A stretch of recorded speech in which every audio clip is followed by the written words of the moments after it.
There will be no messing with the 49th parallel, period. Canada's free. Canada is sovereign. Canada will choose its own destiny. Thank you very much. The president has been very clear that he is continuing to have the conversation around the annexation, which most Americans don't take seriously. I would say we don't believe, generally that that's actually something that's real or in a real agenda.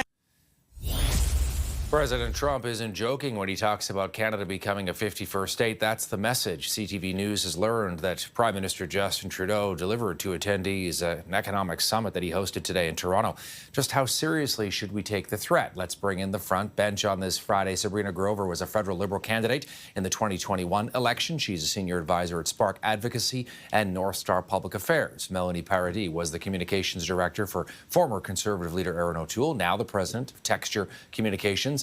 And Nojoud Al-Malise. Nojoud is an economic reporter for the Globe and Mail newspaper, and good to see all three of you. Mel, I'm going to start with you in this wow moment. Astonishing comments again by President Trump. Territorial expansion of the United States. We're talking about Canada, but of course recently he's talked about Gaza, Greenland, Panama.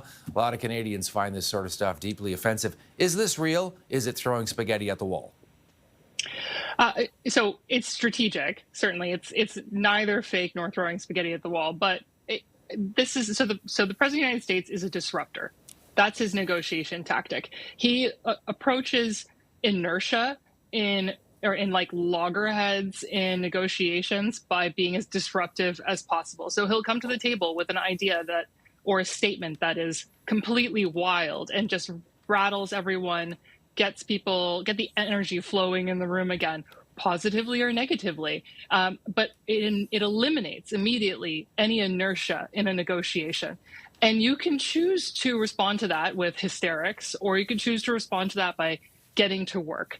I think it's really interesting that Dominic LeBlanc just 2 months ago and the Prime Minister went down to Mar-a-Lago and they met with President Trump. And in part of their conversation, Trump made a reference to the 51st state.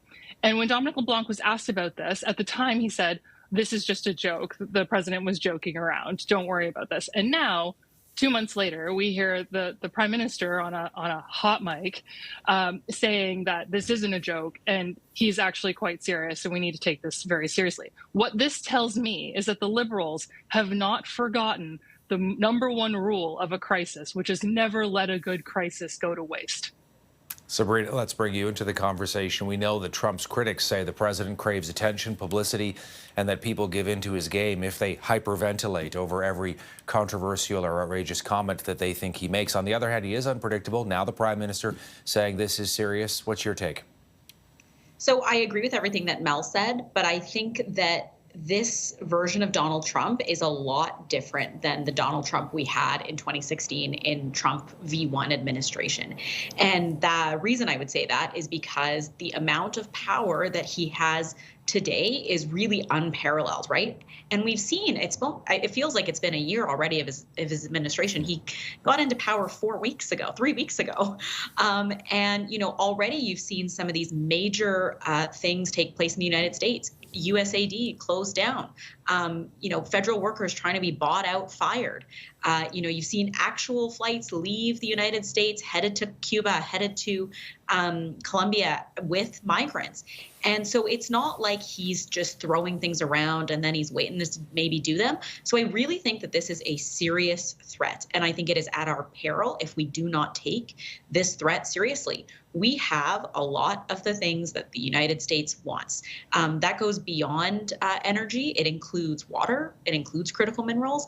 And we have a border and we have a defense system that has always been predicated on the United States being our best friend. And now in 3 weeks, we have to completely change that mentality and step up our game in a way that we've never had to before because we've never been under this threat.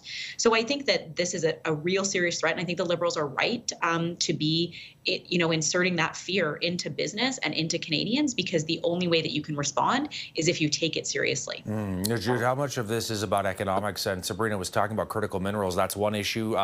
Trump has talked about Canada's banking sector, agricultural sectors, areas that he wants the U.S. to have more access to. Your read on how to make sense of all this? Well, it's clear that the president is taking a more adversarial approach when it comes to trading relationships, economic relationships, even with allies. And you can look at the 51st state comment in that context of the president promising to usher in a golden age for Americans, that he is going to suck investment into America and he's going to get a good deal for them. But at the same time, we've heard the president say a lot of frankly outlandish ideas, including the idea of America taking over Gaza. And the reaction to those moments is quite swift, even from his own administration and Republicans themselves coming out and saying, wait, that's not going to happen. And so it's definitely concerning that the president has taken, at least for Canada, that the president has taken this kind of approach with us. At the same time, looking at how his own administration and allies have reacted to statements that are not feasible or don't align with his administration's goals, they've quickly kiboshed it. And so I sense that, with the 51st state idea, if he were to do more in that direction, you start seeing more reaction from Americans themselves being like, wait, do we want to do this? There's some interesting polling that's been done by Nanos Research, and they asked the question, who is the best negotiator to deal with Donald Trump? And if we can bring that up, I just want to show the results here. 40% said Mark Carney, who is currently in the race to replace Justin Trudeau as Liberal leader. Second at 26% was Pierre Poilievre. In third place, Chrystia Freeland, 13%, and another Liberal leadership candidate, Karina Gould, was at just 1%. Just giving you a bit of a snapshot. We also just heard from Mark Carney, who reacted to the whole issue of Canada being a 51st state, the latest comments from President Trump. Listen to what Mark Carney had to say on that. The first, as I just said in French, it's not a surprise, and not a surprise to us that he and the Americans have designs on what we have, our resources and other options, but they're for us, they're for Quebecers, they're for Canadians, and we will make the most of them. The second thing is that look, we control our destiny. We're masters in our own house. We have enormous investment opportunities here in the region, here in the city. We're going to pursue them. The federal government has immense powers, and this is really, it's a crisis, but it's also a massive, massive opportunity. Yeah, Mark Carney in Quebec City right now at the Winter Carnival Festival. All right, back to you, Mel. Your read on Carney as the best negotiator and your thoughts on what it all means in terms of him and some of the others. I mean, he's certainly not. He can't decide whether he's for or against the carbon tax, let alone whether he'd be a good negotiator with Trump. He changes his mind quite often, it seems. So I think that really what we need to see here is a real plan to open up open Canada up to markets, to get our uranium, our potash, our rare earth metals, our critical minerals to market. And we can't do any of these things, despite the conversation today at this business forum being all around that. The government can't do much of this without bringing Parliament back. At the end of the day, that's what we really need to do if we're going to see any progress on this.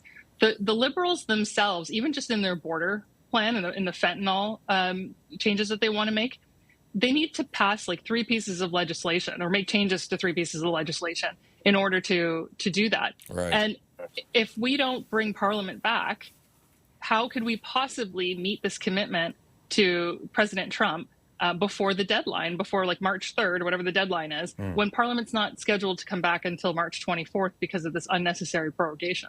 All right, we've got about 30 seconds. I just want to give an opportunity to both Sabrina and Najoud to comment on the Mark Carney aspect. Let's start with you, Najoud. Your take, you just heard Carney. Your thoughts on the best negotiator? Well, we've polls so far that suggest that Canadians are interested in hearing more from Mark Carney, that they're open to his message.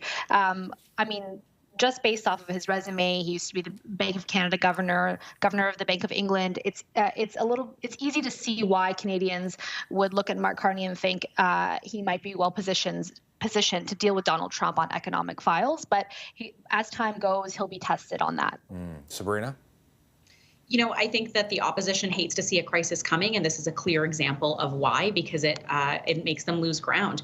I think Pierre Poilievre has been operating on bumper sticker slogans for months now, and that doesn't work in a crisis. This is a crisis where politics requires full sentences, and someone like Mark Carney and the Liberals are bringing that to the table. And so I think it is going to be an uphill battle for the Conservatives as they continue to navigate this, this foray, and it'll be interesting to see how the Liberals and Carney and the rest of the candidates respond.